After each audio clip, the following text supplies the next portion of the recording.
नमस्कार। भारतीय चित्र साधना के इस विशेष पॉडकास्ट में मैं अतुल गंगवार आपका स्वागत अभिनंदन करता हूँ। सिनेमा की कहानियां, सिनेमा के दिग्गजों की जुबानी।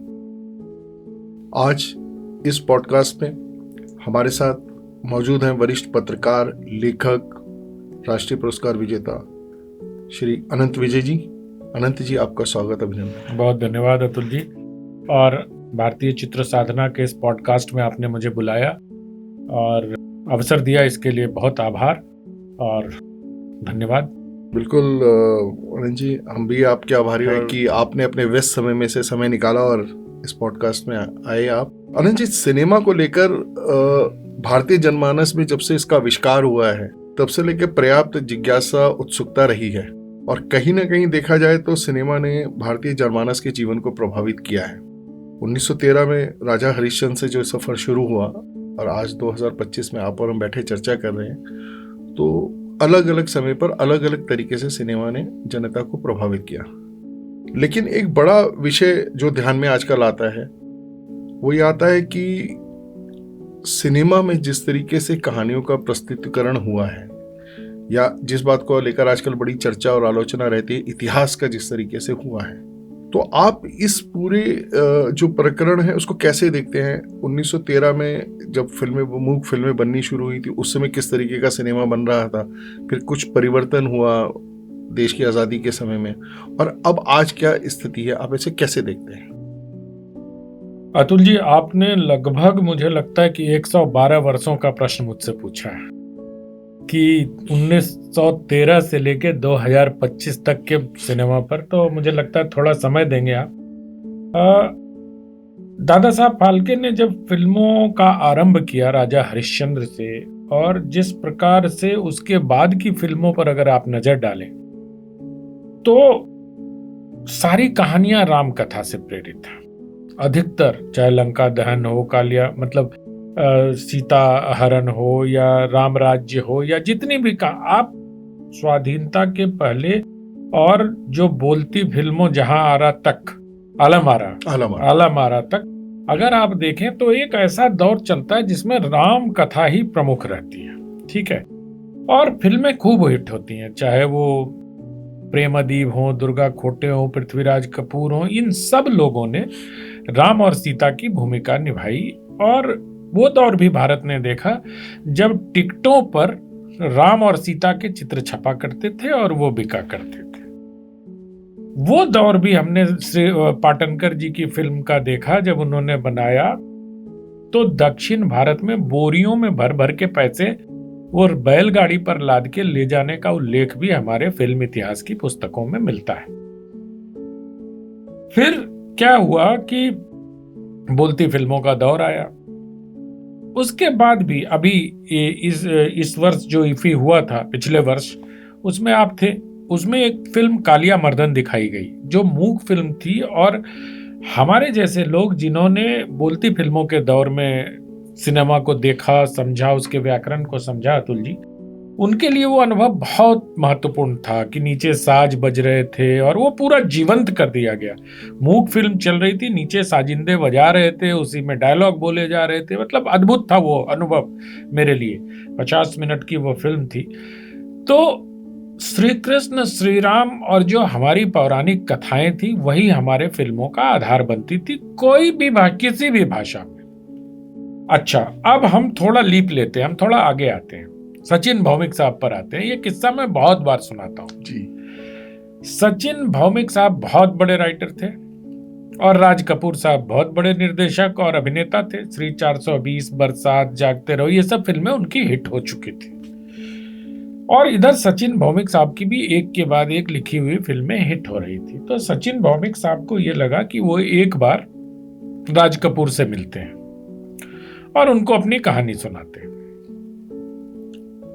To cut the story short, Sachin Bhaumik की राज कपूर से मुलाकात होती है। सचिन भौमिक जी राज कपूर को पूरा नरेशन देते हैं 3 घंटे की फिल्म का। राज कपूर बहुत धैर्यपूर्वक सुनते रहते हैं और उसके बाद उनसे कहते हैं कि सचिन जी, अपनी फिल्म की कहानी 1 लाइन में बताओ।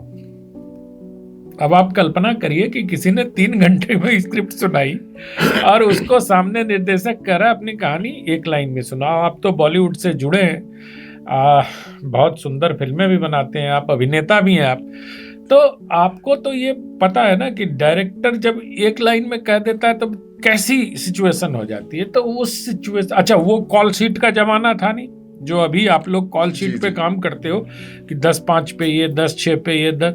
तो राज कपूर ने जब कहा तो सचिन भौमिक जी नहीं बता पाए। तो राज कपूर जी ने एक बहुत अच्छी बात कही। उन्होंने कहा, देखिए सचिन साहब, भारतवर्ष में एक ही कहानी चलती है, राम था, सीता थी, रावण आ गया। और राज कपूर की ये बात जो है हिंदी फिल्मों की बेस लाइन है। मैं इसी से, एक हीरो था, एक हीरोइन थी और एक विलेन आ गया। जी, अब आप। मैं इसी से जुड़ा एक किस्सा राज कपूर जी से ही जुड़ा हुआ है। मुझे एक बार निदा फाजली साहब ने सुनाया था कि एक फिल्म बन रही थी बीवी ओ बीवी, जो राहुल रवेल साहब डायरेक्ट कर रहे थे और रणधीर कपूर उनके बेटे उसमें काम कर रहे थे, हीरो वो थे। तो गाने की रिकॉर्डिंग चल रही थी, आर.डी. बर्मन साहब रिकॉर्डिंग कर रहे थे और अचानक मूंगफली खाते हुए राज कपूर साहब आ गए। थोड़ी देर बैठे, उन्होंने गाना वाना सुना। फिर निदा फाजली साहब वहाँ बैठे थे, उनको पूछा, भाई तुमको ये सिचुएशन किसने बताई? तो निदा साहब ने कहा कि भाई मेरे को तो रणधीर जी ने बताया, तो मैंने उस हिसाब से गाना लिखा है। बोले एक काम करो, कल कॉटेज आ जाओ। कॉटेज यानी कि आपके स्टूडियो आप आ जाइए। बहुत मशहूर कॉटेज था। मशहूर कॉटेज था। तो राज कपूर साहब कह के मूंगफली टूंगते हुए निकल गए।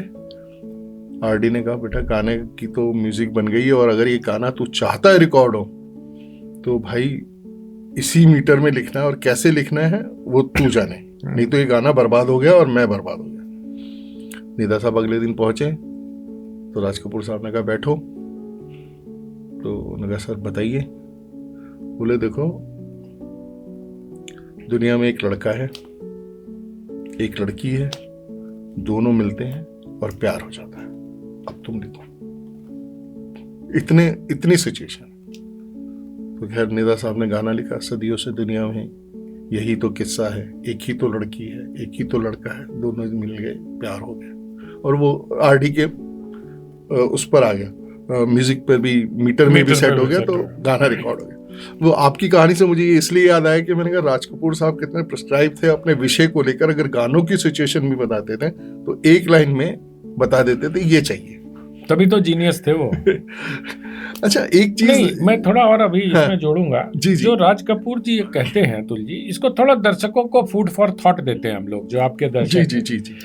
अब आप कोई भी भारतीय फिल्म देखिए, क्या आप उसको राम कथा से जोड़ के देख सकते हैं? मैं देखता हूं। आप शोले देखो, शोले में आपको राम कथा दिखाई देता है? मैं ये नहीं कहता हूं कि राम कथा का मतलब राम के जन्म से लेके लंका युद्ध तक, लेकिन राम कथा की जो अलग अलग पहलू हैं उसको फिल्म वाले उठा लेते हैं और उसको फिर वो डेवलप करते हैं, जिसको आप फिल्मों की भाषा में कहते हो। अब जैसे शोले में देखो, गुरुजी आते हैं, राक्षसों से परेशान है, दशरथ को कहते हैं कि राम और लक्ष्मण हमें दे दीजिए, लेके चले जाते हैं। करेक्ट। शोले में दिखाई देता है इसका पैरेलल आप। बिल्कुल, ठाकुर भेजते हैं अपना दूध।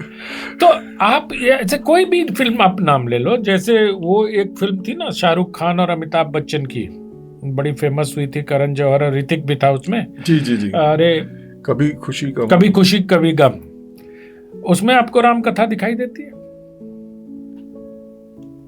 राम वनवास पे चले जाते हैं, शाहरुख खान चला जाता है लंदन। अब उसको मिलाना होता है, भरत की भूमिका में है ये ऋतिक। तो मैं ये नहीं कहता हूं कि वहां से ही आइडिया आता है। हमारे जो 2 मूल ग्रंथ है, रामायण और महाभारत, इसकी जो कहानियां हैं ये अद्भुत है। ये धार्मिक ग्रंथ है, ये पौराणिक ग्रंथ है, ये क्राइम थ्रिलर है।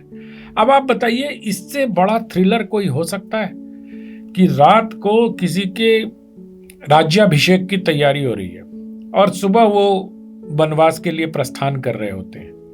इतना टर्न एंड ट्विस्ट कोई दे सकता है अगर मैं पोस्ट मॉडर्निस्ट भाषा में भी रामायण की व्याख्या करूं? जी जी। तो सिनेमा वालों के लिए मुझे लगता है कि रामायण और महाभारत दो कथा भूमि है जहां से वो उठाते हैं किस्से को और फिर उसको मॉडर्न तरीके से कूद के आगे बढ़ा देते हैं। जी, अब आप जी। मैं ये फूड फॉर थॉट छोड़ रहा हूं क्योंकि दर्शक आप फिल्म देखें तो इस लिहाज से देखें कि इसमें रामायण कहाँ है।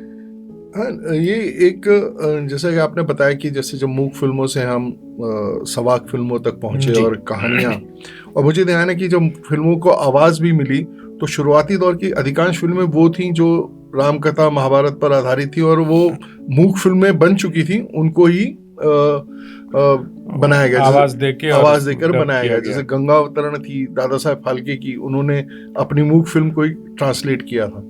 और एक बड़ी दिलचस्प बात है जो शायद मैं दर्शकों से शेयर करना चाहूंगा, वी शांताराम जी का कहना यह था कि जब फिल्मों को साउंड मिली कि ये एक नया प्रयोग है, ज्यादा चलने वाला नहीं है, थोड़े समय चलेगा और जब लोगों का जिज्ञासा समाप्त हो जाएगी तो ये खत्म हो जाएगा, सब लोग मूक फिल्मों के लिए आ जाएंगे। खैर, उनकी ये जो सोच थी वो गलत साबित हुई और आगे चलकर तो उन्होंने भी कई महान फिल्में बनाई जिनमें आवाज थी, दहेज थी, दो आंखें 12 हाथ थी, मतलब ये कुछ ऐसी फिल्में थी जो कालजयी हैं। लेकिन अनंत जी, मैं एक चीज जो समझना चाह रहा हूं और मैं चाहता हूं कि शायद हमारे दर्शक भी समझना चाहेंगे आपके माध्यम से कि सिनेमा का प्रभाव, लेनिन ने 1919 में इसको पहचान लिया था और उन्होंने अपने देश में एक सरकार बनने के बाद एक फिल्म बोर्ड टाइप का मंत्रालय भी बनाया था जो उनकी धर्मपत्नी उसको देखा करती थी, और उनका कहना था कि अगर हमारे समाज को कोई जोड़ सकता है तो वो सिनेमा जोड़ सकता है।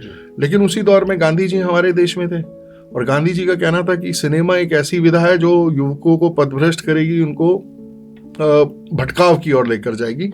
तो कहीं ना कहीं ये द्वंद्व चला और जिस 1913 वाली फिल्म का आप उल्लेख करें तो पहली फिल्म के लिए हमें नायिका भी नहीं मिली, एक पुरुष से ही काम चलाना पड़ा, सालुंके को रखा था, लड़का था। तो सिनेमा ने अपने दम पर बहुत मेहनत की क्योंकि गांधी जी का प्रभाव क्योंकि हमारे समाज में बहुत था और उनके उस प्रभाव से के साथ टकराना वैचारिक दृष्टि से और शायद इतिहास में, मतलब अगर हम उसका थोड़ा सा अवलोकन करें तो आजादी के समय सिनेमा ने भी एक बहुत महती भूमिका निभाई पूरे देश को एक करने में। तो थोड़ा अगर उसके बारे में भी एक बार हमारे दर्शकों को थोड़ा कुछ विस्तार से बताएं। तो आपने एक जो सवाल गांधी जी का पूछा उसका ऐतिहासिक कारण है। गांधी जी जब स्वाधीनता का आंदोलन चला रहे थे तो उस समय पारसी थिएटर का बहुत जोर था। अतुल जी, अगर आप ध्यान करें, इतिहास को देखें, और पारसी थिएटर में बहुत सारी विदेशी लड़कियां आती थी उस समय एक्टिंग करने के लिए।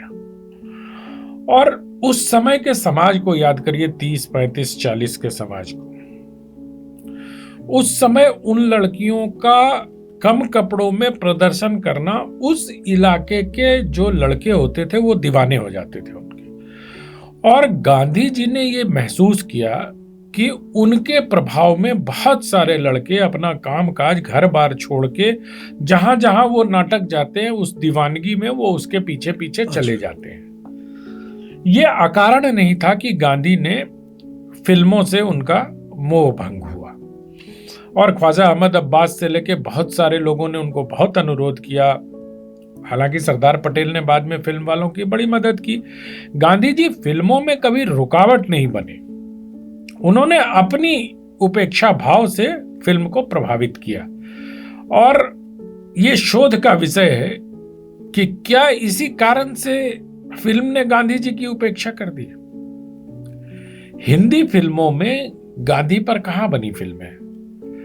बेन किंग्सले और रिचर्ड एटनबरो वाली फिल्म को अगर छोड़ दें तो गांधी जैसे महान व्यक्तित्व पे, हालांकि महान व्यक्तित्व को लेकर हमारी फिल्म इंडस्ट्री बहुत उदासीन भी रही, अब जाके थोड़ा बहुत सुधार हो रहा है, लेकिन मुझे लगता है कि गांधी इस कारण से व्यथित थे फिल्म से कि वो पारसी थिएटर को और सिनेमा को एक जैसा मानते थे। और उसी दौर में कुछ अमेरिकन फिल्में आयात होकर इंडिया आनी शुरू हो गई थी और अमेरिका में जो खुलापन था उसके लिए भारतीय समाज जीवन उस समय तैयार नहीं था। तो गांधी जी को पास जब ये सारी जानकारियां पहुंचती थी तो उनको लगता था कि हमारे युवाओं को पथ भ्रष्ट करने का ये एक तरीका है, क्योंकि उस समय शिक्षा का स्तर उतना उन्नत नहीं था, हम साक्षर उस लेवल पर नहीं थे जिस लेवल पर आज हैं। आज हम अपने भले बुरे की पहचान कर सकते हैं, लेकिन जिस अनुपात में आज नग्नता बढ़ी है ओटीटी के माध्यम से, उस पे भी तो लोग चर्चा करते ही हैं, उसमें भी बैन की मांग होती ही है। तो देश काल परिस्थिति को देखते हुए गांधी जी उससे अलग थे। लेकिन जो महत्वपूर्ण बात अब मैं कहने जा रहा हूं वो ये है कि स्वाधीनता के बाद 2 धारा चली फिल्मों में। एक वो धारा थी जिसके प्रतिनिधित्व महबूब खान करते थे, और आप याद करिए महबूब खान की फिल्म किससे शुरू होती थी?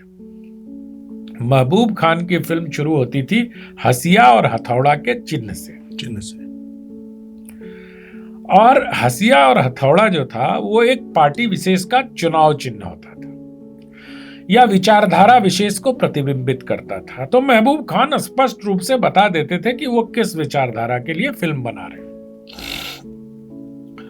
दूसरी विचारधारा एक चली जिसमें राज कपूर की फिल्म में पृथ्वीराज कपूर का एक चित्र आता था जिसमें वो महादेव की पूजा कर रहे होते थे, शिवलिंग सामने होता था और श्लोक बज रहा होता था। ये 2 धारा चली फिल्मों में। अब महबूब खान का एक अगला की चीज और बताता हूं। हम लोग मदर इंडिया को लेके बहुत लहालोट रहते हैं, बहुत अच्छी फिल्म मानी जाती है, उसका मुझे लगता है कि समेकित मूल्यांकन होना शेष है अभी, उस पर बहुत गंभीरता से विचार करने की जरूरत है कि क्या वो फिल्म भारतीय समाज की प्रतिनिधि फिल्म थी या विचारधारा की प्रतिनिधि फिल्म थी। अब हम पहला सीन बता दिया आपको मदर इंडिया की, और अब दर्शकों के लिए और आपके लिए भी मैं विनम्रता पूर्वक अनुरोध करता हूं कि इस फिल्म को एक बार फिर से देखिए और उस दृश्य को रोककर बार बार देखिए जिस दृश्य में सुनील दत्त को नरगिस गोली मार देती है। उसके बाद क्या होता है? गोली मारने के बाद खेत में जो पानी है उसमें उसका खून फैलता है और पूरा खेत लाल हो जाता है। गोली मारती है। गांधी के इस देश में, जब गांधी का बहुत प्रभाव था इस देश में, तब एक विचारधारा विशेष के जो अपनी फिल्म में पहला फ्रेम ये दिखाते हैं कि हसिया और हथौड़ा लेके चलते हैं, उनका क्लाइमेक्स ये होता है कि जब तुम बंदूक जो है वो अपराध का या कुरीति का नाश करेगी और उसके बाद पूरी दुनिया लाल हो जाएगी। अब इसको अगर आप उनके पहले फ्रेम से जोड़ के देखिए तो, और सत्ता बंदूक की बैरल से आता है, उनके विचार को जोड़ के देखिए। इन तीनों चीजों को जोड़ के देखेंगे तो आपको यह फिल्म कैसी लगेगी कि विचारधारा विशेष की फिल्म है। मैं तो चाहता हूं कि इन चीजों पर फिल्म स्कॉलर्स, फिल्म हिस्टोरियंस चर्चा करें, क्योंकि आप फिल्म का बहुत गहरा प्रभाव होता है समाज पे। जो आप बात कर रहे थे, जब मैंने 20 में आपको टोका, वी शांताराम की फिल्म दहेज जब आई थी और बिहार विधानसभा में इस बात पर चर्चा हुई थी, जब बिहार में दहेज उन्मूलन कानून प्रस्तावित हो रहा था, तब कुछ सदस्यों ने इस फिल्म का उदाहरण देके कहा था, और कहा तो यहां तक जाता है कि उस समय दहेज उन्मूलन कानून बनाने की, दहेज विरोधी कानून बनाने की जो दिमाग में आया वो इनकी फिल्म को देख के आया। तो मुझे लगता है कि जो 2 धाराएं चली सिनेमा में, एक राज कपूर की धारा चली जो अंत तक चली, जिसमें भारत और भारतीयता दिखती रही। लोग राज कपूर को लाख कहते रहे कि उनकी फिल्मों में भी एक विचारधारा दिखती है उनकी, भाई मेरा जूता है जापानी, सर पे लाल टोपी रूसी, फिर भी दिल है हिंदुस्तानी।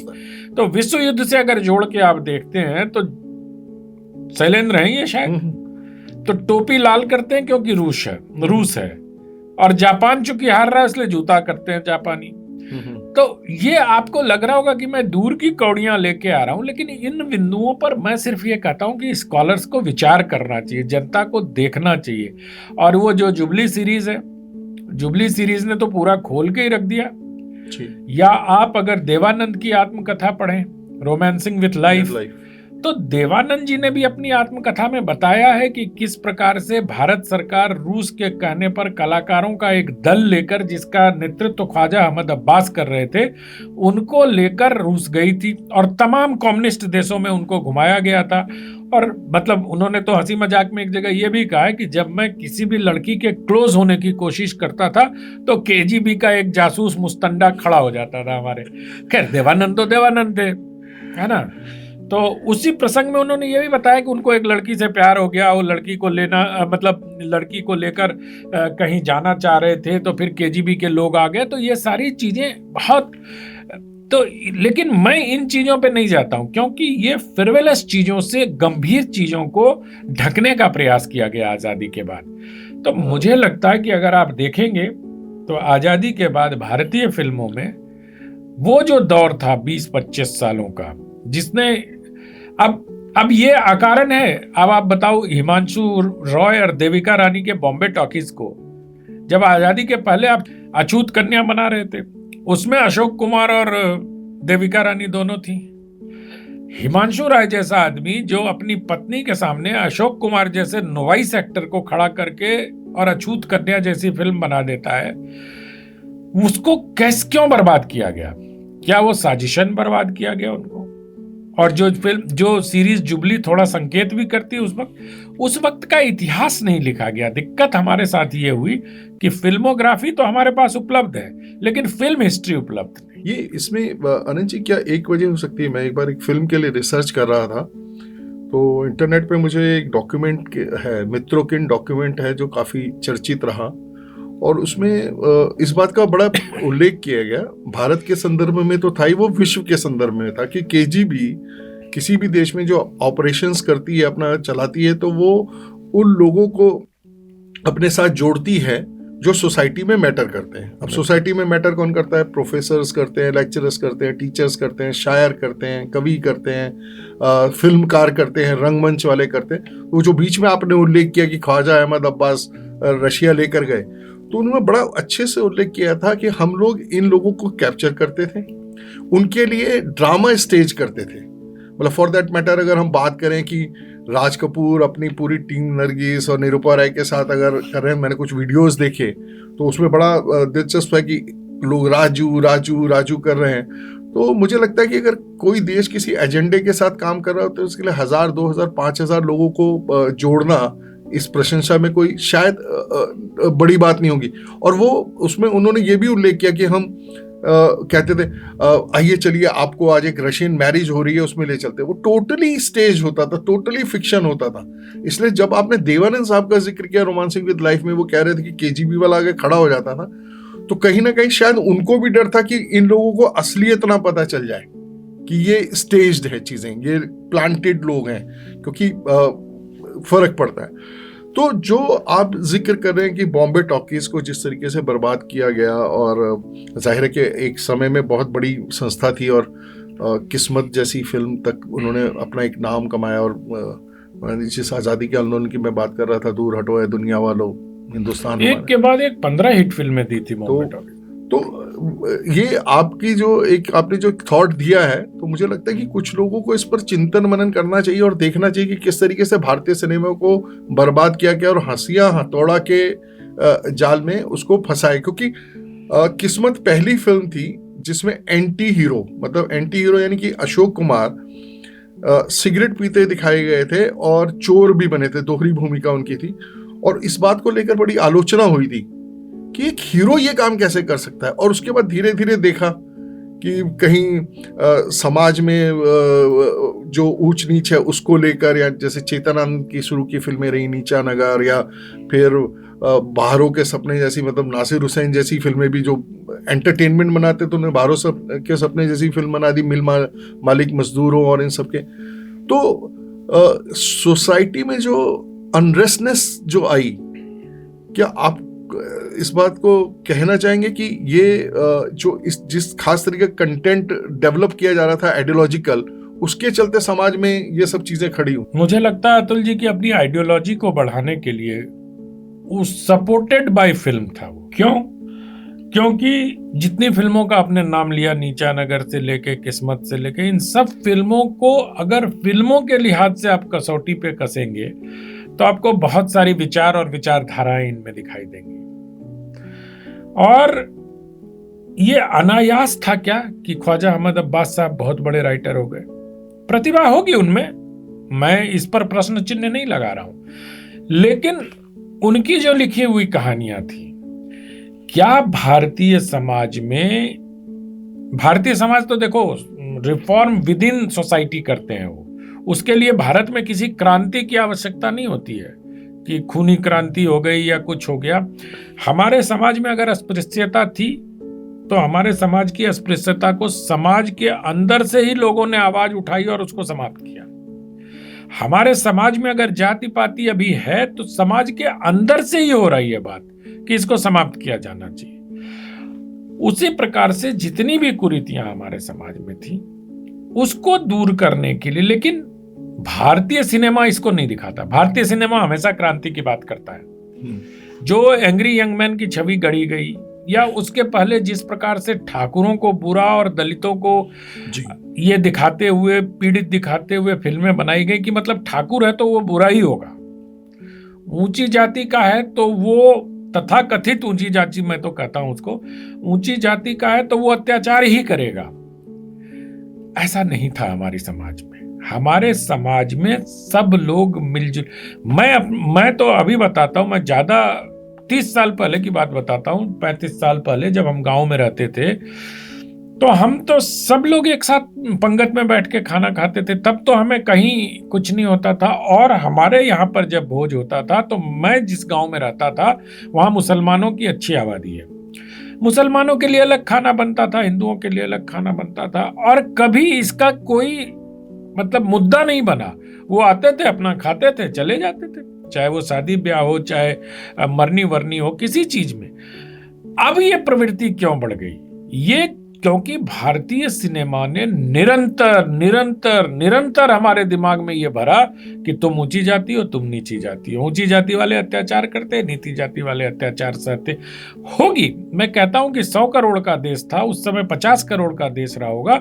50 करोड़, 100 करोड़, 140 करोड़ के देश में अगर 10-20 घटनाएं हो गई तो उसके आधार पर आर्टिकल 15 जैसी फिल्में बना के और पूरे समाज को वैसे ही पेंट कर देना, यह मैं उचित नहीं मानता हूं। मुझे लगता है कि कम से कम फिल्म स्कॉलर्स को तो इस पे बात करनी ही चाहिए। जैसे आपने आर्टिकल 15 का जिक्र किया, वो भी जहां तक मेरे को ध्यान है, यादवों मतलब दोनों जातियां बराबर ही थी, लेकिन उसको जब फिल्मीकरण किया तो उसमें ब्राह्मण और वो कर दिया। तो जैसे चक दे इंडिया के अंदर आप एजेंडा चलाते हो, मीर रंजन नेगी का नाम आप कुछ और बना देते हो, आप उसको कबीर बना देते हैं, कबीर बना देते हो, और ये भी बताते हो कि चूंकि वो कबीर है इसलिए उसके साथ अत्याचार होता है।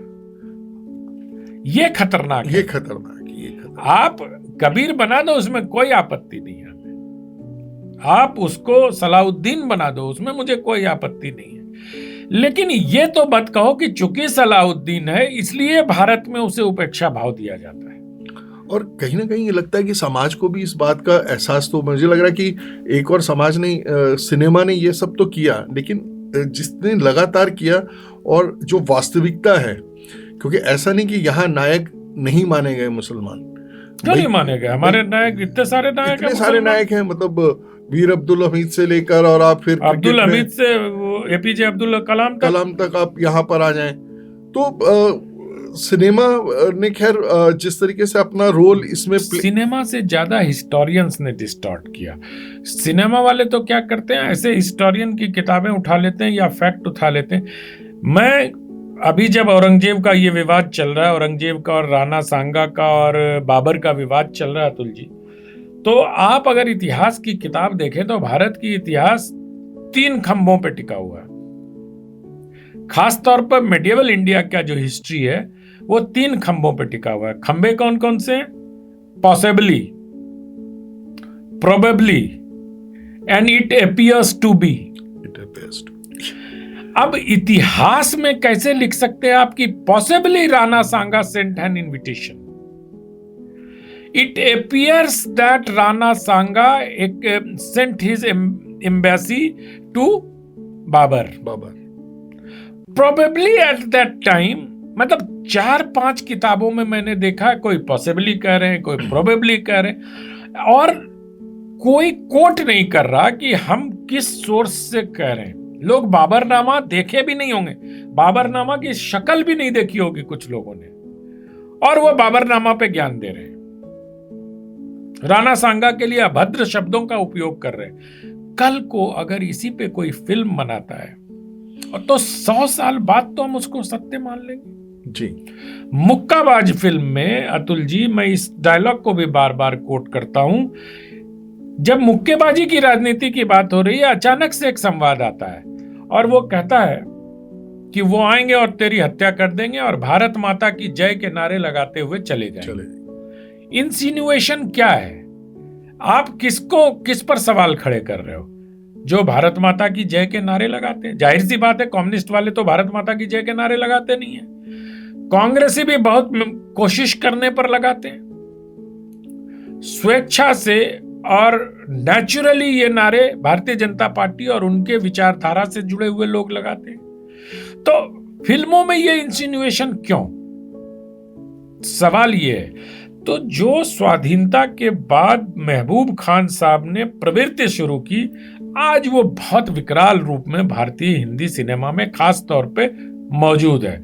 और इस कहते हैं ना लोग कि वट वृक्ष के नीचे दूसरा पेड़ पौधा पैदा नहीं होता, लेकिन जो महबूब खान वाला वट वृक्ष है, उसके नीचे ढेर सारे छोटे छोटे बरगद के पेड़ पैदा हो गए, जो अपनी विचारधारा को आगे बढ़ाने के लिए दूसरों को छां देते हैं, नए लोगों को बुला के उसको शील्ड करते हैं, और जो इस प्रकार की फिल्में बनाता है, उल जलूल फिल्में, उसको बढ़ाते हैं. और अभिव्यक्ति की स्वतंत्रता के नाम पर हमारा सेंसर बोर्ड उनको छूट भी दे देता है.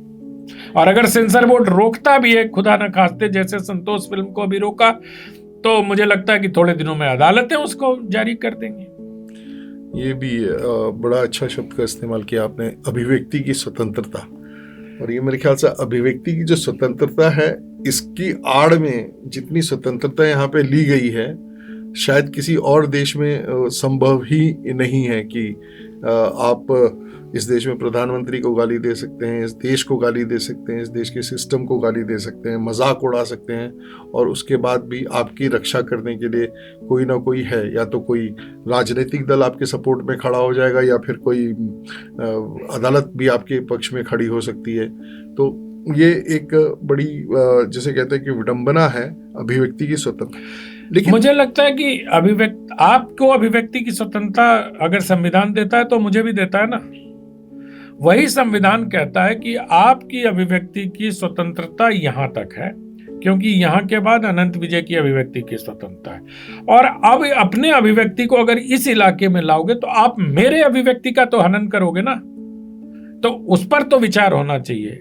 अभिव्यक्ति की स्वतंत्रता है हमारे यहाँ, हमारा संविधान देता है, पर यह एब्सोल्यूट नहीं है कि आप किसी को कुछ भी कह दें और उसके बाद कहें कि हमें तो संविधान कुछ कहने की छूट देता है. नहीं, इसके बाद भी एक और चीज खड़ी होती है कि जब सामने वाला अभी अपनी अभिव्यक्ति की स्वतंत्रता का लाभ उठाते हुए वो कुछ कहता है, तो वो आपको बुरा लगता है, फिर आप एक विक्टिम कार्ड भी खेलते हैं. विक्टिम कार्ड क्या? अब आप देखिए, जो समाजवादी पार्टी के सांसद रामली लाल सुमन जी ने राणा सांगा के बारे में बोला, वो बाहर नहीं बोल रहे हैं, वो बहुत होशियार हैं, क्योंकि उनको पता है कि संसद में बोली गई किसी बात पर इम्यूनिटी है और उसका जुडिशियल रिव्यू नहीं हो सकता. तो इसलिए राणा सांगा के बारे में जो भी अपशब्द बोलते हैं वो अंदर बोलते हैं, बाहर निकल के कहते हैं कि मैं अपने बयान पर कायम हूं. लोगों ने कहा उनसे, परसों पूछने का प्रयास किया उनसे, उन्होंने कहा नहीं, जो बोलना था मैंने सदन में बोल दिया. सदन में क्यों बोल दिया भाई? सदन में इसलिए बोल दिया कि आपको इम्यूनिटी है, सदन का जुडिशियल रिव्यू नहीं हो सकता, तो आप कुछ भी बोल के निकल जाओ वहां. तो हमें ऐसी चीजों पर भी तो विचार करना चाहिए. लोकसभा के अध्यक्ष को भी तो ऐसी चीजों पर आप एक्सपंज कर देते हो, लेकिन आज अतुल जी एक्सपंज करने का कोई मतलब रहा क्या गया? जब एक बार वो लाइव टेलीकास्ट हो गया, वीडियो उस यूनिवर्स में आ गया, आप एक्सपंज करते रहो, 20 साल बाद रिसर्चर को नहीं मिलेगा, लेकिन रिसर्चर तो कंफ्यूज हो जाएगा क्योंकि वीडियो तो उसको मिलेगा। वीडियो तो मिलेगा उसको, ठीक बात है, ठीक बात है। तो बदलते समय के साथ हमें बदलते नियमों पर भी विचार करना चाहिए। खैर ये अवान्तर हो जाएगा, हम लोग वापस सिनेमा पे लौट जाएं। सिनेमा पर हम लौटते हैं जी। एक विषय है तो राजनीतिक जी। और लेकिन उसको लेकर दो ही लोगों ने दक्षिण में, जैसे अभी कहा गया, हिंदी को लेकर एक विरोध खड़ा होता है कि भाई हिंदी को जबरदस्ती केंद्र सरकार थोप रही है। और उसके बाद वहीं के एक और नेता जो फिल्मों से जुड़े हुए, उन्होंने कहा कि अगर हिंदी से इतना ही परहेज है तो साउथ के लोग अपनी फिल्में हिंदी में डब करके वहाँ से करोड़ों रुपए क्यों कमा रहे हैं। फिर अगर आपको विरोध करना है तो ऐसा तो नहीं चलेगा ना कि हिंदी को आप गाली भी देंगे और पैसा कमाने के लिए करेंगे। मैं इस चीज़ को एक दूसरे तरीके से देखना चाहता हूँ कि जिस चीज़ की हम बात कर रहे थे, मूक फिल्मों के ज़माने में जब विषयों को लेकर हम चलते थे तो वो उत्तर पूर्व पश्चिम उत्तर दक्षिण सब एक ही तरीके के विषय थे, क्योंकि जो इंडस्ट्री थी मद्रास में, बंगाल में, पुणे में, कराची, लाहौर में, तो ये सारे लोग इन्हीं विषयों पर काम करते थे। बिल्कुल। तो कहीं ना कहीं हिंदी भाषा ने भी देश को एक सूत्र में हिंदी फिल्मों ने बांधने का कार्य किया। किस्मत पहली फिल्म थी जो 100 सप्ताह चली कोलकाता में, बंगाली भाषी क्षेत्र में। राजेश खन्ना की आराधना 100 सप्ताह चली मद्रास में। तो कहीं ना कहीं सिनेमा का योगदान रहा देश को जोड़ने में भी। और आज हम देखते हैं जिस तरीके से दक्षिण की फिल्में उत्तर में हावी हैं, एक से एक बड़ी फिल्में आ रही हैं और बहुत जनता का प्यार, और कहीं ना कहीं लगता है कि उनकी विषय वस्तु जो आप बात कर रहे थे रामायण महाभारत की, वहाँ से डायरेक्ट उसको रिप्रेजेंटेशन करती है। चाहे वो कंतारा जैसी फिल्म हो, पर्यावरण पर दिखाई देती है, बाहुबली जैसी फिल्म वो जिसके संवाद इतनी उत्कृष्ट हिंदी में है और संस्कृत निष्ठ हिंदी हम कह सकते हैं। तो कहीं ना कहीं लगता है आपको कि राजनीति कुछ भी करे, लेकिन कहीं ना कहीं एक जो मूल विचार है वो भारत का है, हिंदुस्तान का है लोगों के मन में, और उसको सफलता मिलती है बॉक्स ऑफिस में। सर, जो लोग हिंदी का विरोध कर रहे हैं उस राज्य में चुनाव आने वाले हैं, और हिंदी विरोध एक वहां पर संवेदनशील मुद्दा है। उसके नाम पे वर्षों तक राजनीति की फसल काटी जाती रही है। अगर हिंदी का विरोध होता तो अल्लू अर्जुन पटना के गांधी मैदान में अपना ट्रेलर लॉन्च करने पुष्पा 2 का क्यों जाते हैं? आप बताइए। कभी कल्पना की जा सकती है क्या कि पुष्पा 2 के ट्रेलर रिलीज के लिए और गांधी मैदान में बिहारियों की इतनी भीड़ कि लोगों ने कहा कि 75 में जयप्रकाश नारायण के आंदोलन में जितनी भीड़ हुई थी उतनी ही भीड़ अल्लू अर्जुन को देखने के लिए हो गई। तो भाषा को लेकर जनता में कोई विरोध नहीं है। जो सज्जन विरोध कर रहे हैं उन्हीं के पार्टी के लोग जब मदुरई इलाके में चुनाव लड़ते हैं तो हिंदी में पोस्टर लगाते हैं, उन्हीं के पार्टी। और हिंदी थोपने की बात बिल्कुल गलत है। आपके मंच का उपयोग करते हुए मैं 10 सेकंड में बता देना चाहूंगा कि राष्ट्रीय शिक्षा नीति में हिंदी कहीं कंपलसरी नहीं किया गया है, और जो 115 पेज का डॉक्यूमेंट है उसमें हिंदी शब्द का उपयोग भी नहीं है कहीं। हर जगह भारतीय भाषा लिखा है, बल्कि तमिल का नाम लिया गया पर हिंदी का तो नाम भी नहीं लिया गया। और जो R1, R2, R3 3 language त्रिभाषा formula जिसको कहते हैं कि आपकी मातृभाषा एक पढ़नी है, आपकी राज्य भाषा एक पढ़नी है और कोई एक अन्य भारतीय भाषा पढ़नी है। इसमें हिंदी कहां से थोपने वाली बात आ गई, ये बता दीजिए। जो त्रिभाषा फॉर्मूला जो शिक्षा मंत्रालय ने अभी दिया है, आपकी मातृभाषा, आपकी राज्य भाषा और एक अन्य भारतीय भाषा, दरअसल ये अंग्रेजी को हटाने की कोशिश है। इसमें अंग्रेजी तो कहीं नहीं है। तो जो अंग्रेजी दान लोग हैं उनको लगता है कि हिंदी का नाम लेके भय दिखा दो हिंदी का और अंग्रेजी को चलाते रहो। दरअसल ये औपनिवेशिक मानसिकता है कि हम अंग्रेजी में ही कामकाज करना चाहते हैं। तो तमिल को, तेलुगु को, हिंदी को, गुजराती को, मराठी को और कोई भी भाषा ले लीजिए, इसको सबसे बड़ा खतरा अंग्रेजी से है। तमिल को हिंदी से खतरा नहीं है, तेलुगु को हिंदी से खतरा नहीं है, मराठी गुजराती को हिंदी से खतरा नहीं है, इनको खतरा अंग्रेजी से है। तो आज तो सिनेमा हम लोग पैन इंडिया फिल्म एक नाम चल गया ना आजकल फिल्मों में, ये पैन इंडिया फिल्म है। अरे भैया पहले भी पैन इंडिया फिल्म चलती थी। मैं यही कहता हूं कि आप अगर आजादी के पहले का देखो तो सब फिल्में पैन इंडिया होती थी, जैसा आप अभी बता भी रहे थे। तो पैन इंडिया नाम दे दो, कुछ भी नाम दे दो। जैसे दिनकर जी कहा करते थे कि हिंदी राष्ट्र भाषा से अगर दिक्कत है तो उसको देश भाषा कह दो, संपर्क भाषा कह दो, कुछ भी कर दो, लिंक लैंग्वेज कह दो। लेकिन अब तो जो शिक्षा नीति है उसमें लिंक लैंग्वेज की भी बात नहीं है। आप तो सिर्फ अपनी मातृभाषा, राज्य भाषा और अन्य भारतीय भाषा पढ़ लो। अब अगर तमिल मान लो, अगर बिहार में कोई पढ़ता है तो उसकी मातृभाषा भोजपुरी है या मैथिली है तो मैथिली पढ़ लेगा, राज्य भाषा हिंदी है तो हिंदी पढ़ लेगा, और एक अन्य कोई भाषा उसको भारतीय भाषा पढ़नी हो, चाहे मराठी पढ़े, बंगाली पढ़े, उर्दू, कुछ भी पढ़ लो। तो मुझे लगता है कि ये सब राजनीति है, राजनीति करने दीजिए। हम लोग फिल्मों की बात करें, फिल्म बहुत कस के जोड़ता है देश को। और यहाँ तो अब तो आप देखो असमी की फिल्में हिंदी क्षेत्र में देखी जा रही हैं। जी। रॉक स्टार की सफलता का राज क्या है? किस फिल्म फेस्टिवल में नहीं दिखाया गया उसको?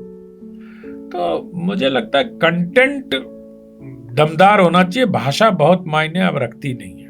बिल्कुल। और मेरे ख्याल से कोरोना काल में जिस तरीके से डबिंग होकर और सारी फिल्में देश भर में दिखाई गई हैं, लोगों ने घरों में देखी, तो एक नया विजन खुला। एक मन में सवाल आता है, हिस्ट्री को लेकर बड़ी अक्सर बात होती है, और सिनेमा, क्योंकि आप और मैं इस बात पे चर्चा कर ही रहे, एक बड़ा सशक्त माध्यम है जनमानस को प्रभावित करने का। एक फिल्म आई थी जो मुगल-ए-आज़म, उसमें सनी अनारकली की एक मोहब्बत की कहानी थी, और बाद में जब इतिहास में ढूंढा गया तो अनारकली नाम की कोई शख्सियत थी नहीं। फिर भी लोगों ने कहीं ढूंढ ढाड़ के एक कब्र भी निकाली, लेकिन उसका कोई इतिहास से कोई सामने नहीं बैठा पाए। जोधा अकबर कहानी फिल्म बनकर आई, जिसमें बाद में इस पर भी डिबेट हुई कि जोधा अकबर थी भी या नहीं थी भी कि नहीं थी, ये भी, इस पर भी बहुत डिबेट चला। लेकिन इन दोनों फिल्मों को देखा जाए तो मुगल-ए-आज़म एक कालजयी फिल्म मानी जाती है, और आज भी लोग उसको पसंद करते हैं और कहते हैं कि वाह क्या बात है।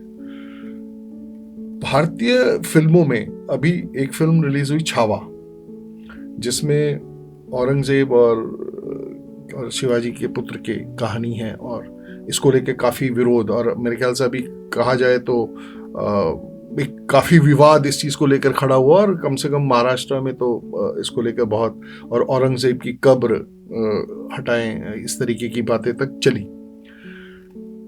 लगता नहीं कि समाज में जिस तरीके की परिस्थितियां रहीं, जैसे आपने महबूब साहब का जिक्र किया कि खास तरीके की विचारधारा से बनी फिल्में बनाई, और अब उनकी फिल्मों का पुनर्मूल्यांकन होना चाहिए, और आपने मदर इंडिया का उदाहरण दिया, जिसको आज तक मतलब इस चर्चा के पहले क्वेश्चन किसी ने किया होगा? मुझे नहीं, मतलब मेरे सामने भी पहली बार वो आया, और मैं जरूर देखूंगा, और उस मानसिकता से देखूंगा जिस मानसिकता से वो बनाई गई। तो भारत का इतिहास मुगलों से तो शुरू नहीं होता, और अंग्रेजों की लड़ाई तक पर खत्म नहीं होता, क्योंकि हमारा इतिहास तो ये है कि हम मुगलों से भी लड़ रहे थे, मुगल शासकों से भी लड़ रहे थे। तो जब समाज ने उस चीज को स्वीकारा कि मुगल-ए-आज़म को भी स्वीकार दिया, जोधा अकबर को भी स्वीकार कर दिया, तो छावा जैसी फिल्म की प्रासंगिकता उसको क्यों नहीं स्वीकार कर रहा समाज, कि भाई ये भी एक बात और विचार हो सकता है? बिल्कुल हो सकता है, क्यों नहीं हो सकता। देखिए, इतिहास में जो सतीश चंद्रा और रोमिला थापर और आर.एस. शर्मा और ये इन लोगों की जो एक इलाहाबाद स्कूल, पटना स्कूल और अलीगढ़ स्कूल, 3 स्कूल के हिस्टोरियन हैं। इन लोगों ने एक ऐसी व्यवस्था बना दी अतुल जी कि 11वीं 12वीं के कक्षा में जब लोगों का दिमाग शेप कर रहा होता है, तब आपने जो पढ़ाया, दे बिकेम अस, वो हम में तब्दील हो गए। ये बार बार हमारे दिमाग में इतिहास की पुस्तकों के माध्यम से डाला गया कि मुगल यहां आए और उन्होंने भारतीय संस्कृति को स्वीकार करके उसमें घुल मिल गए और वो भारतीय हो गए। कोई इन भले आदमी से सवाल पलट के अब पूछने लगे हैं लोग कि शाहजहां ने जो मोहब्बत का स्मारक बनवाया है, ताजमहल, आपको मालूम है इतिहास में दर्ज है कि उस समय दक्षिण भारत में बहुत बड़ा अकाल आया था, और ताजमहल को फंड करने के लिए उस अकाल की हालत में वहां की जनता पर कर का अकूत बोझ डाला गया था और नहीं देने वालों की हत्याएं की गई थी। ये भी इतिहास है ना, लेकिन हमें तो नहीं बताया। हमें नहीं बताया। हमें बताया कि हो मोहब्बत की इमारत है ना। एक नेशनल आर्काइव्स में चले जाइए, दिल्ली में एक नेशनल आर्काइव्स है, वहां पर औरंगजेब का एक डॉक्यूमेंट है। जो डॉक्यूमेंट ये बताता है कि दो हिंदू परिवार में एक मंदिर को लेकर झगड़ा था, मंदिर की भूमि को लेकर और मंदिर की संपत्ति को लेकर। राजा होने के कारण औरंगजेब ने यह फैसला कर दिया कि मान लीजिए अतुल और अनंत में झगड़ा है, तो राजा ने या कोर्ट ने उस समय का यह फैसला कर दिया कि यह जमीन अतुल की है और अतुल मंदिर बना सकते हैं इसमें। इसको हमारे इतिहासकारों ने क्या प्रस्तुत किया कि औरंगजेब ने मंदिर बनाने के लिए जमीन दी। अच्छा। और मैं नहीं कह रहा हूं, ये तो नेशनल आर्काइव्स में जो दस्तावेज है वो चीख चीख के कह रहा है ये बात भाई। तो हमारे जितने भी हिस्टोरियन थे उन्होंने आर्काइव्स कभी गए नहीं, इन दस्तावेजों को प्रधानमंत्री नरेंद्र मोदी ने एक बहुत अच्छा काम किया है सर। ये सारे आर्काइव्स को डिजिटाइज करा के उन्होंने वेबसाइट पे डालने का काम शुरू करा दिया है। आने वाले 10 वर्षों में आपका इतिहास पूरी तरह से बदल जाएगा। आक्रांता दिखेंगे, उनकी क्रूरता दिखाई देगी। भारत का स्वाधीनता आंदोलन हो सकता है 100 वर्ष पहले और चला जाए, क्योंकि हम लड़ तो 1526 से रहे हैं, बल्कि 1526 के पहले भी अगर आप 1500 में चले जाइए तो जब तैमूर लंग और अलाउद्दीन खलजी आके बार बार हमले कर रहे थे, लुटेरों के आक्रमण से ही तो लड़ रहे। ये अलग बात है कि जब दिल्ली सल्तनत स्थापित हो गई यहाँ 1526 में, तब हमने कहा कि हम स्वाधीनता की लड़ाई लड़ते हैं, जो राणा सांगा से लेके अलग अलग शासकों ने लड़ाई लड़ी। तो भारत के इतिहास पर जब चर्चा करेंगे तो आपको भारत को समझना होगा। आपको यह समझना होगा कि वो भारत जिसकी पुराणों में चर्चा है कि उत्तर में पर्वत और दक्षिण में समंदर, या इंडिया दैट इज भारत 1947 में, यह आपकी श्रद्धा है कि आप कौन सी भारत को समझना चाहते हैं, और वो फिल्म बनाने वाले की विचारधारा और उसका उद्देश्य। क्योंकि कुछ कालखंड में फिल्में ऐसी बनी जिसको एनएफडीसी ने फंड किया। इस रात की सुबह नई टाइप फिल्में, जो मतलब पता नहीं मुझे उसको किया नहीं किया, लेकिन जो वैचारिक फिल्में थी, श्याम बाबू की कई फिल्में, गर्म हवा, हाँ, और इस तरह की कई नए सिनेमा के नाम पर, हाँ, नए और समानांतर सिनेमा के नाम पर श्याम बाबू कहते भी थे कि अपनी वैचारिक फिल्में अपने खर्चे पे नहीं बनानी चाहिए। जी। तो इन सब चीजों में इतिहास बहुत डिस्टॉर्ट हुआ। और आज चैट जीपीटी का जमाना है। मैं अभी कहता हूं कि प्राइमरी सोर्स पे जाना चाहिए। आप चैट जीपीटी से पूछो कि क्या राणा सांगा ने औरंगजेब को बुलाया था, तो कहेगा हाँ जी बुलाया था, क्योंकि किताबों में उसको वही तथ्य मिल रहा है, वही मिला है। वो पॉसिबली, प्रोबेबली और इट अपीयर्स टू बी को नहीं पकड़ पा रहा है। वो तो जब हम भी जब छात्र जीवन में थे और जब ये पढ़ते थे तो नहीं पकड़ पाते थे कि ये प्रोबेबली, पॉसिबली और इट अपीयर्स टू बी का क्या मतलब है। वो बच के निकल रहे हैं, वो डेफिनेटिव कुछ नहीं करते हैं। जो हमारे 60 के बाद के इतिहासकार 1960 के बाद के आए, उन्होंने डेफिनेटिव कहीं कुछ कहा ही नहीं सर, क्योंकि उन्होंने मूल स्रोत तक गए नहीं, उनको पकड़े जाने का डर था। और ये राम जन्मभूमि आंदोलन में के जब हियरिंग हो रही थी उस समय भी स्थापित हो गया। जिन इतिहासकारों ने लिख के दिया था कि यहाँ राम मंदिर नहीं था, उनसे पूछा अदालत ने कि आप संस्कृत जानते हैं? नहीं जानते। आपने आर्काइवल पढ़ाई की है? नहीं पढ़ाई की है। तो कैसे आप जानते हैं कि राम वहां नहीं थे? ना आपको आर्काइव्स का ज्ञान है ना आर्कियोलॉजी का ज्ञान है, ना आप संस्कृत में पढ़ी है। तो उन्होंने कहा हमने तो बस अपनी धारणा के आधार पे कहा। तब तो धारणा के आधार पर इतिहास नहीं होता, इतिहास तो साक्ष्य चाहिए होता है। तो फिल्में बहुत डिस्टॉर्ट करती हैं इतिहास को। अब जैसे फिल्मों में अगर आप, लेकिन वही है कि जो लोक में प्रचलित है वो नहीं दिखाओगे तो फिल्में हिट भी नहीं होंगी। पृथ्वीराज इसका सबसे बड़ा उदाहरण है। हमारे आपके मित्र चंद्र प्रकाश द्विवेदी जी ने बनाई और जिद ठान ली कि 4 बांस 24 गज अंगुल अष्ट प्रमाण एते पे सुल्तान है मच्चू को चौहान ये नहीं दिखाएंगे, क्योंकि ये चंद्रबरदाई में भी नहीं है कहीं। उन्होंने बहुत रिसर्च किया और ठीक किया रिसर्च। लेकिन एक और कहावत है ना कि यद्यपि सिद्धम लोक विरुद्धम न करणीयम न चरणीयम, तो अगर सिद्ध भी है और लोक के विरुद्ध है तो फिल्म में ये नहीं चलेगा। हिस्ट्री की अलग बात है, लेकिन अगर उन्होंने अनारकली दिखाई, अगर उन्होंने जोधा अकबर में जोधा दिखाई, तो ये हमारे जनमानस को थोपा गया इतिहास, पहले हमारे मानस को तैयार किया गया। ऐसे में अगर आप ये कह दो कि अनारकली तो कोई थी ही नहीं, तो हो सकता है वो फिल्म फ्लॉप हो जाती। जैसे पद्मावत को लेकर संकट हुआ, पहले फिल्म का नाम पद्मावती था, वो उसको लेकर भी इतिहासकारों में बहुत मतभेद थे, अब भी हैं। तो इतिहास अलग साक्ष्य की मांग करता है और फिल्म जो है वो लोक में क्या सिद्ध है उसको ध्यान में रखते, क्योंकि देखो फिल्मकार चाहे कुछ भी कर ले, उसका अल्टीमेट गोल होता है पैसा कमाना।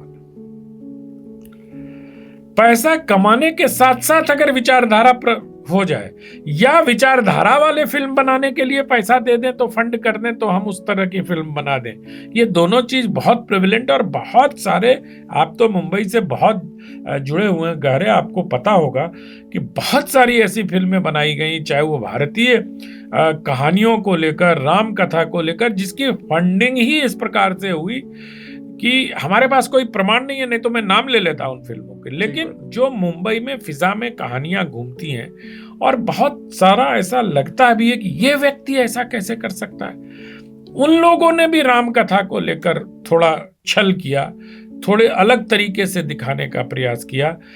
संदेह पैदा होता है कि क्या उनकी फंडिंग कहीं से की गई थी। मैं डेफिनेटिव कुछ नहीं कहना चाहता, लेकिन क्या ऐसा कुछ था क्या? क्योंकि अगर अतुल जी कल को हंसिया हथौड़ा पे फिल्म बनाने लगे और गोली मारने के बाद पूरे खेत को लाल कर दें, तो मन में संदेह तो होगा ही कि एक अतुल जी जो आदमी निदा फाजली जैसे क्या कहते हैं कि एक भारतीय कविता लिखने वाले को पर फिल्म बना रहा हो, वो अचानक से ये लाल पर कैसे चला गया, तो कहीं ना कहीं मन में संदेह उत्पन्न करती है ऐसी फिल्में। तो मुझे लगता है कि मैं थोड़ा लंबा चला गया, ओवरशूट भी कर गया आपका उत्तर देने में, लेकिन कमोबेश इतिहास को लेकर यही स्थिति है कि इतिहास साक्ष्य मांगता है और फिल्म जनधारणा की मांग करती है। बिल्कुल ठीक है। और आप ओवरशूट कर गए, लेकिन या आप कह रहे हैं, लेकिन मुझे लगता है कि ये विषय इतना विस्तृत है सिनेमा का, और जो हमने पिटारा खोला है, तो इसमें ऐसे कई बार हमको मिलना पड़ेगा, और फिर भी हर मुलाकात के बाद फिर कुछ अधूरा रह जाएगा और फिर हमें मिलना पड़ेगा। तो मुझे लगता है कि आज की चर्चा को एक मोटे रूप में यहाँ विराम देते हैं। और मुझे लगता है कि सिनेमा को जिस तरीके से देखा जाना चाहिए, जिस तरीके से समझा जाना चाहिए, आनंद जी ने जो एक सोचने के लिए आपको एक, जिसे कहते हैं हम लोगों के लिए, मतलब मेरे खुद के लिए भी जो एक उन्होंने एक संदेश दिया है, तो मुझे लगता है कि उस पर भी चिंतन मनन हमें करना चाहिए। और ये क्योंकि हरि अनंत हरि कथा अनंता की तरह ये कथा सिनेमा की दिलचस्प भी होती है। और आपने सूत्र भी दिया, अगर कह रहा हूँ, अगर आपने अगली बार हमें बुलाया इस पॉडकास्ट में, तो हम लोग फिल्मी किस्सों पे चर्चा करेंगे, कैसे विमल रॉय फिल्में बनाते थे, कैसे दूसरे, ये तो चूंकि पहला पॉडकास्ट आपके साथ था इसलिए कुछ सैद्धांतिक हो गया, फिर कुछ दिलचस्प और रोचक बातचीत करेंगे। नहीं बिल्कुल। और मुझे लगता है कि आनंद जी ने जो ये बात कही है दिलचस्प किस्सों की, तो मुझे लगता है कि वो बड़ा रोचक होगा आपसे सुनना। और एक आपका पसंदीदा विषय है, उस पर भी मैं अलग से पॉडकास्ट करूंगा, जिस पर आपकी पुस्तक भी है, OTT का माया जाल। हाँ, वो तो अलहदा विषय है। तो एक अलहदा विषय है, लेकिन मुझे लगता है कि आज के समय में भी बड़ा प्रासंगिक है। मैं जल्द ही अनंत जी से अनुरोध करूंगा कि वो समय निकालें और एक बार फिर आए, तो हम आपको उस विषय पर की भी गहराइयां और बड़ी चीजें बताएं कि किस तरीके से वो हमारे घर परिवारों में घर कर गया है और किस तरीके से हमारी मानसिकता को विकृत कर रहा है। तो अनंत जी, आपके आज आने के लिए बहुत बहुत धन्यवाद, आभार। फिर किसी और विषय को लेकर किसी और नए शख्सियत के साथ हम आपको मिलेंगे, और इस वादे के साथ कि अनंत जी को भी दोबारा हम अपने साथ लेकर आएंगे। बहुत धन्यवाद आपका, बहुत आभार। नमस्कार।